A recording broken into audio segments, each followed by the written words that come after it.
Gold trusted gold buyers తాకట్టులో ఉన్న బంగారాన్ని విడిపించి ఈ రోజు ఉన్న మార్కెట్ ధరకే కొనబడును. మరిన్ని వివరాలకు సంప్రదించండి 7771077720. ప్రస్తుతం మనతో పాటు తెలంగాణ విద్యాశాఖ చైర్మన్ ఆక్నూరు మురళి గారు ఉన్న వారితో మాట్లాడదాం. సార్, మీరు బాధ్యతలు చేపట్టాక అన్ని ఛాలెంజెస్ కావచ్చు విద్యాశాఖలో అనేవి ఏర్పడ్డాయి. ముఖ్యంగా మీరు ఎలాంటి ప్రణాళికలతో ముందుకు వెళ్ళబోతున్నారు? అకాడమిక్ ఇయర్ కూడా స్టార్ట్ కాబోతుంది. ముందు ఏ విధంగా ఉండబోతుంది? అంటే యాక్చువల్గా తెలంగాణ ఎడ్యుకేషన్ కమిషన్ ఏర్పడింది ఒక మ్యాండేట్తోని. అంటే ప్రభుత్వము ఎడ్యుకేషన్కి సంబంధించి ఒక కాంప్రిహెన్సివ్ పాలసీని డెవలప్ చేయమని చెప్పారు. సో దాంట్లో చాలా అంశాలు ఉంటాయి అందులో యాక్చువల్గా.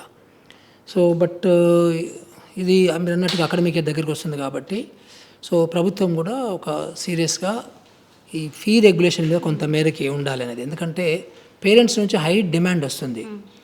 సో ఫీజెస్ ఎక్కువ ఉన్నాయని, తర్వాత ఫీజెస్ రకరకాల ఫీజెస్ కలెక్షన్ చేస్తున్నారని, తర్వాత సడన్గా ఇయర్ నుంచి ఇంకో ఇయర్కి చాలా ఎక్కువ జంప్ చేస్తున్నారని, సో ఇట్లా చాలా విషయాల మీద పేరెంట్స్ వాళ్ళు ఎక్స్పెక్ట్ చేస్తున్నారు గవర్నమెంట్ షుడ్ ఇంటర్ఫియర్ అండ్ ప్రభుత్వము కొంత మేరగా కంట్రోల్ చేయాలనేది.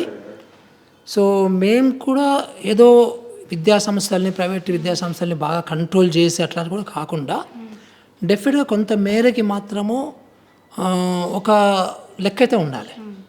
సో దానికి సంబంధించి వర్క్ చేస్తున్నాము. దానికి సంబంధించి ప్రైవేట్ స్కూల్స్ ఓనర్తో కూర్చున్నాము, మళ్ళీ కూర్చుంటున్నాము, అట్లాగే పేరెంట్స్తో కూర్చుంటున్నాము. సో ఈరోజు కూడా పేరెంట్స్తో మీటింగ్ పెట్టామంటే ప్రైవేట్ స్కూల్ స్టూడెంట్స్ పేరెంట్స్తోని కూర్చుంటున్నాము. సో దీనికి సంబంధించి ఒక పాలసీ అయితే తయారు చేస్తున్నాము. సో ఒక కాస్టింగ్ కూడా అసలు వీళ్ళకి ఎంత వర్కౌట్ అవుతుంది, పర్ స్టూడెంట్ కాస్ట్ ఎంత అవుతుంది అనేది కూడా లెక్కలు కూడా కట్టాము. అందరితో వాళ్ళతోనే మాట్లాడి చాలామందితోని. సో దీనికి సంబంధించి మాత్రము కొంత మేరకి ఒక పాలసీ అయితే తీసుకురావాల్సిన అవసరం ఉంది.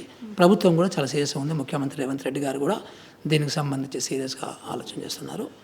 సో కమిషన్ నుంచి ఒక రిపోర్ట్ మేము ఒక నెక్స్ట్ 3-4 డేస్లో ఇస్తాం.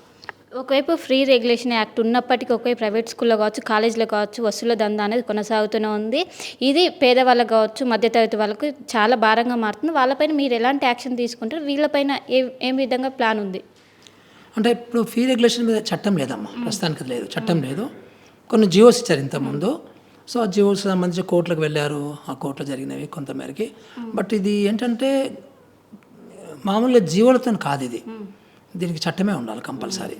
చట్టం ఉంటేనే రిలవెంటు, చట్టం ఉండాలి. తర్వాత ఒక రెగ్యులేటర్ యంత్రాంగం కూడా ఉండాలి. అది మరి తెలంగాణ ఎడ్యుకేషన్ కమిషన్ అవుతుందా లేకపోతే సపరేట్గా ఒక ఫీ రెగ్యులేషన్ కమిషన్ పెడతారా అనేది గవర్నమెంట్ ఇష్టము. సో బట్ మేము ఇలాంటి రికమెండేషన్ కూడా తప్పకుండా చేస్తాము, అది కావాలి, అవసరమే కూడా అది. సో అంటే ఇది డెమోక్రసీ కాబట్టి ఎవరు ఎంత చేసుకున్న వ్యాపారం అనేది కరెక్ట్ కాదు. అంటే యాక్చువల్గా చట్టం ప్రకారము, తర్వాత కాన్స్టిట్యూషన్ ప్రకారం, రాజ్యాంగం ప్రకారము విద్య అనేది వ్యాపారం కాదు, వ్యాపారంగా తీసుకోకూడదు దీన్ని. కానీ ఒక వేరే రూట్లలో వ్యాపారం అయితే చేస్తున్నారు. సో ఇది వ్యాపారం కాదని ఒక రాజ్యాంగపరమైనటువంటి ఒక స్ఫూర్తితోని సో ప్రభుత్వము కొంత మేరకి అంటే అటు వాళ్ళు నష్టపోవద్దు, ఇటు వీళ్ళు నష్టపోవద్దు. సో తల్లిదండ్రులు కూడా ఒక హ్యూమిలియేషన్గా ఫీల్ కావద్దు, వాళ్ళు ఒక అవమానకరంగా ఫీల్ కావద్దు. సో అన్నీ కూడా పారదర్శకతతో జరగగలిగితే బాగుంటుంది. ఆ రకంగా మేము ఒక పాలసీని రూపొందిస్తున్నాం. సో ఈ మధ్య కాలంలో ఎక్కువగా జూనియర్ కాలేజ్లో కావచ్చు ఎక్కువగా ఇష్యూస్ వస్తున్నాయి, ముఖ్యంగా ఆడపిల్లల విషయంలో కావచ్చు. వెంటనే మహిళా కమిషన్ అనేది దూకుడుగా వ్యవహరిస్తుంది. మీరు ఏ విధంగా ముందుకెళ్ళబోతున్నారు?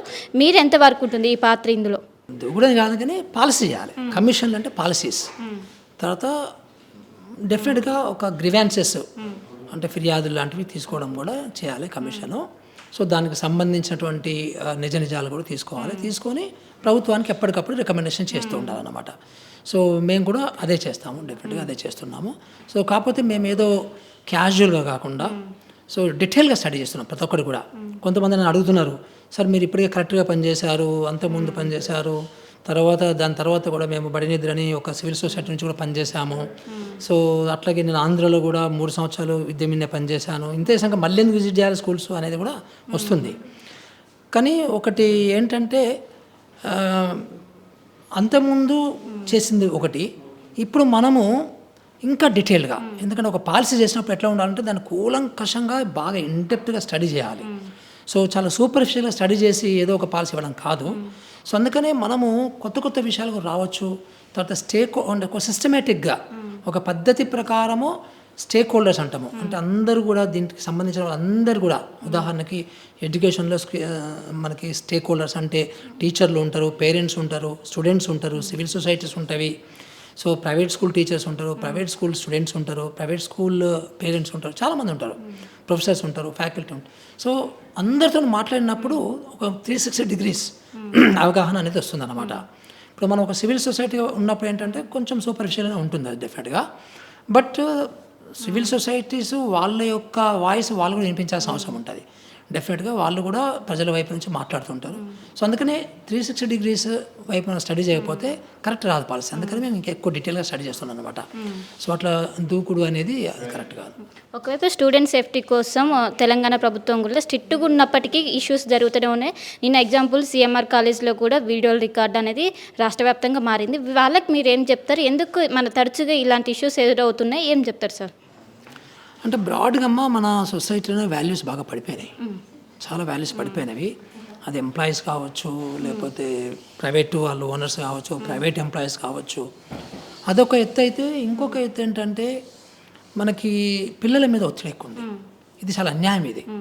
సో ముఖ్యంగా ప్రైవేట్ స్కూల్స్, ఈవెన్ మా కొన్ని రెసిడెన్షియల్ స్కూల్స్లో కూడా ఈ ఒత్తిడి ఉంది. సో ఎందుకంటే వాళ్ళు కూడా ఈ ఎంట్రన్స్కి ప్రిపేర్ చేయడం ఇవన్నీ జరుగుతున్నాయి కదా. పిల్లల మీద తల్లిదండ్రులే ఒక అత్యాశ అయిపోయింది. అంటే పిల్లల్ని ఏదో పెద్దగా వాళ్ళని తీర్చిదిద్దాలి, వాళ్ళని ఒక పెద్ద డబ్బు సంపాదించే ఒక యంత్రంలాగా తయారు చేయాలి అనేది ఒకటి చాలా అది ఒక తప్పుడు వాల్యూ సిస్టమ్. పేరెంట్స్ అలాంటి ప్రెషర్ పెట్టడం అనేది, తర్వాత ఈ ఎంట్రన్స్ ఎగ్జామ్స్ అనేది దానివల్ల కూడా ఈ ప్రెషర్ అనేది బాగా బిల్డ్ అవుతుంది. అంటే తక్కువ సీట్లు, తక్కువ ఉద్యోగాలు, సో ఎక్కువ జనాభా, ఇవన్నీ కూడా కలిపి వీళ్ళ మీద ప్రెషర్ అనేది ఒకటి బాగా భయంకరంగా ఉంది. సో దాన్ని జాగ్రత్త డీల్ చేయాలి. సో మేము కూడా కమిషన్ కూడా దానికి సంబంధించి పిల్లలు ఎందుకు ఒత్తిడికి గురవుతున్నారు, ఈ ఒత్తిడి తగ్గించడానికి ఏం చేయాలనే అంశం మీద కూడా కమిషన్ స్టడీ చేస్తుంది. ఇప్పుడు కార్పొరేట్ కాలేజీలో లక్షల ఫీజులు తీసుకున్నప్పటికీ మా పిల్లలకు భద్రత ఉండదు. వాళ్ళ భవిష్యత్తు కోసం మేము ఇక్కడ కార్పొరేట్ కాలేజీలో వేస్తున్నాం, అయినప్పటికీ భద్రత లేదు, ఏ విధంగా ఉండాలంటూ కూడా నిన్న సిఎంఆర్ కాలేజ్ దగ్గర పేరెంట్స్ చెప్పారు. సో వాళ్ళకి ఏం చెప్తారు సార్? ఏంటి రక్షణ లేదా? పిల్లల భవిష్యత్తుకు సంబంధించిన ఆడపిల్లలు చాలామంది కూడా నిన్న ధర్నా చేశారు, ఏం చెప్తారు సార్? అంటే నేను తల్లిదండ్రులకు ఒకటి చెప్పదలుచుకున్నానండి. ముందు మీ పిల్లల్ని సో ఒత్తిడికి గురి చేసే కాలేజీలలో అడ్మిషన్ తీసుకోకండి, అడ్మిషన్ చేయకండి పిల్లల్ని. సో ముఖ్యంగా మనం ప్రత్యక్షంగా మాట్లాడుకుంటే ఈ చైతన్య నారాయణలు ఇది మొదలుపెట్టారు. సో పేర్లు తీసుకోవద్దు కానీ బట్ తీసుకోవాల్సిన అవసరం కూడా ఉంది. ఎందుకంటే వాళ్ళంత ప్రెజర్ ఇంకెవరు పెట్టలేదు. దానివల్ల ఆత్మహత్యలు అవుతున్నాయి. ఎందుకంటే అందరి పిల్లలకి ఐఐటీ వస్తుందమ్మా, లక్షల మంది పిల్లలు ఉన్నారు, సీట్లు ఏమో వందలలో ఉన్నవి, ఎలా వస్తాయి? వీళ్ళు అడ్వర్టైజ్మెంట్స్తోని మభ్య పెట్టుకుంటూ మాకు ఇన్ని వచ్చినాయి, మాకు అన్ని వచ్చాయి అంటే మీరు 1,00,000 మందికి పిల్లలకి మీరు కోచింగ్ ఇచ్చి ఎంతమందికి ఇస్తున్నారు? కొన్ని బేబీ డజన్లు అంతే, ఒక 2 డజన్లు 3 డజన్లు ఇప్పిస్తారు. మరి మిగతా వాళ్ళందరూ ఏం కావాలి కదా? ఇది కరెక్ట్ కాదు ఇది. సో యాక్చువల్గా నేషనల్ స్థాయిలో కూడా ఈ ఎంట్రన్స్ ఎగ్జామినేషన్స్ అంటే యాక్చువల్గా మనకి డెవలప్డ్ నేషన్స్ ఎట్లా ఉందో స్టడీ చేయాలి దీన్ని. సో ఇలాంటి ఎంట్రన్స్లు పెట్టి పిల్లల్ని ఒత్తిడి చేసే పరిస్థితి మాత్రం ఇండియాలో తప్ప ఇంకెక్కడ లేదు. ఇంత ఒత్తిడి, ఇంత పిల్లల మీద ప్రెషర్ అనేది ఎక్కడ లేదు. సో అందుకని తల్లిదండ్రులదే యాక్చువల్గా ప్రముఖ పాత్ర ఇందులో. తల్లిదండ్రులకు తెలుసు వాళ్ళ పిల్లలు ఏ స్టాండర్డ్లో ఉన్నారు, నిజంగా కూడా వాళ్ళ యొక్క ఐక్యూ కానీ, కాంప్రిహెన్షన్ కానీ, సో వాళ్ళ యొక్క హార్డ్ వర్కింగ్ నేచర్ కానీ ఇవన్నీ వాళ్ళకి తెలుసు వాళ్ళకి. కానీ బట్ తెలిసినా కానీ అత్యాశ. సో అది ఒకటి తగ్గించుకోవాలి. ఎందుకంటే చూడమ్మా మీరు, ఇప్పుడు అమెరికాలో బాగా సెట్ అయిన వాళ్ళు, కంపెనీ వాళ్ళు అందరూ కూడా వాళ్ళు ఏమీ ఐఐటీలో చదివిన వాళ్ళు కాదు. మన సత్యనాథల్లే ఉన్నాడు. సత్యనాథల్ల గారు ఒక మామూలు ఇంజనీరింగ్ కాలేజీలో చదివి ఆయన ఇప్పుడు నెంబర్ 1 టాప్లో ఉన్నాడు. అంటే ఐఐటి మాత్రమే ఒక పెద్ద లైవ్లీహుడ్ ఇస్తుందా, నీకు ఒక పెద్ద పొజిషన్ ఇస్తుందంటే తప్పది. ఇప్పుడు మేమేమి ఐఐటీలో చదివినాం మేము ఫర్ ఎగ్జాంపుల్. సో అట్లా మీకు చాలా ఉన్నాయి, ఎగ్జాంపుల్స్ ఉన్నాయి కదా ప్రపంచంలో సక్సెస్ అయిన వాళ్ళు. ఇప్పుడు చాలామంది మనకి యాపిల్ ఫౌండర్లు కానీ వీళ్ళందరూ తీసుకుంటే వాళ్ళు కనీసం డిగ్రీ కూడా చేయలేదు కదా. సో డ్రాప్ అవుట్స్ చాలామంది. సో దీనికి ఈ సంస్థలకి కొంత మేరకు ఉంటుంది కానీ పూర్తిగా సంస్థలే మనుషుల్ని, స్టూడెంట్స్ని తయారు చేసి వాళ్ళని ఒక పెద్ద ఎక్కువ జీతం వచ్చే ఎంప్లాయీ తయారు చేసి అనేది తప్పది. సో బేసిక్ డిగ్రీ ఉండి పిల్లలు కష్టపడి పిల్లలు ఏదో కంపెనీలో రీచ్ అయ్యి వాళ్ళ స్కిల్స్ పెంచుకుంటూ అదొక రూట్ ఉంది ఆల్రెడీ. కానీ మన వాళ్ళు ఏంటంటే ఇంకా ఐఐటీ ఉంటేనే ఇంకేదేదో సాధిస్తారని తప్పది. అది ముందు ఈ యాటిట్యూడ్ మార్చుకోవాలి. సార్ మీరు ఎప్పుడైతే విద్యా కమిషన్ చైర్మన్గా బాధ్యతలు స్వీకరించారో అందరికీ ఒక భరోసా ఏర్పడింది. ఆకునూరు మురళి గారు అంటే ఒక భరోసా, మా పిల్లలకి ఏం కాదని కూడా. సో ఈ భరోసా ఎప్పటికి ఉంటుందని అంటారా? అమ్మ, ఇక్కడ కమిషన్కి కొన్ని లిమిటేషన్స్ ఉన్నాయి. నాకు కూడా ఉంది, చాలా ఆశలు బాగా ఉన్నాయి, నాకు కూడా భయంకరమైన ఆశలు ఉన్నాయి. సో కానీ బట్ ఇది ఒక్క కమిషన్తో కాదు. ఇది కమిషను డెఫినెట్గా కూలంకషంగా మేము ఆలోచన చేసి స్టడీ చేసి ఒక మంచి రికమెండేషన్స్ ఇస్తాం. కానీ అది ప్రభుత్వం కూడా ఇంప్లిమెంట్ చేయాలి కదా. సో అది కూడా ఉంటుంది, దాన్ని కూడా ఉంటుంది అది. సో ఇప్పటివరకు అయితే ముఖ్యమంత్రి గారు ప్రాధాన్యతని ఇస్తున్నారు. సో ఇంకా ఇస్తారని మేము ఆశిస్తున్నాము. అది జరిగితే అద్భుతాలు చేయొచ్చు మనము. సో మన దగ్గర అన్నీ ఉన్నాయి. సో మన దగ్గర మంచి అనుభవం ఉన్న మనుషులు ఉన్నారు, అనుభవం ఉన్న ప్రొఫెసర్స్ ఉన్నారు, ప్రిన్సిపాల్స్ ఉన్నారు, సో అనుభవం ఉన్నటువంటి రీసెర్చ్ పర్సన్స్ ఉన్నారు, అందరం ఉన్నాం చేయడానికి. మంచి బ్యూరోక్రాట్స్ ఉన్నారు, అందరం ఉన్నాము. సో బట్ గవర్నమెంట్ ఆ ప్రాధాన్యత అనేది ఒకటి ఇవ్వడం అనేది ఎంత మేరకు ఇస్తుంది అనేది మనము ఈ బడ్జెట్తో కూడా మనకు తెలుస్తుంది. సో అది చూసిన తర్వాత అప్పుడు మనకి ఈ భరోసాలు ఎంత మేరకు నెరవేరుతాయి అనేది మనం చూడొచ్చు. థ్యాంక్ యూ అమ్మా.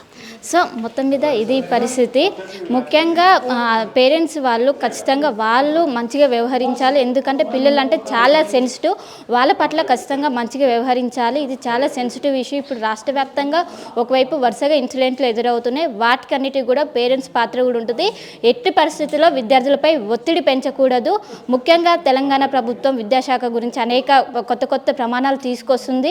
ముందు ముందు అన్ని అటు మధ్యతరగతి కావచ్చు అందరికీ కూడా నాణ్యతమైన విద్య అందించడమే మన లక్ష్యం అంటే ఒకవైపు ఆకునూరు మురళి ప్రస్తుతం అంత పాటు చెప్తున్న పరిస్థితి. కెమెరా పర్సన్ శివతో కలిసి శిల్ప ఆర్టీవీ హైదరాబాద్. మరిన్ని వీడియోస్ కోసం ఛానల్ ని సబ్స్క్రైబ్ చేయండి. లేటెస్ట్ అప్డేట్స్ కోసం వాట్సాప్ ఛానల్ ని ఫాలో అవ్వండి. ఆ లింక్ డిస్క్రిప్షన్ లో ఉంది.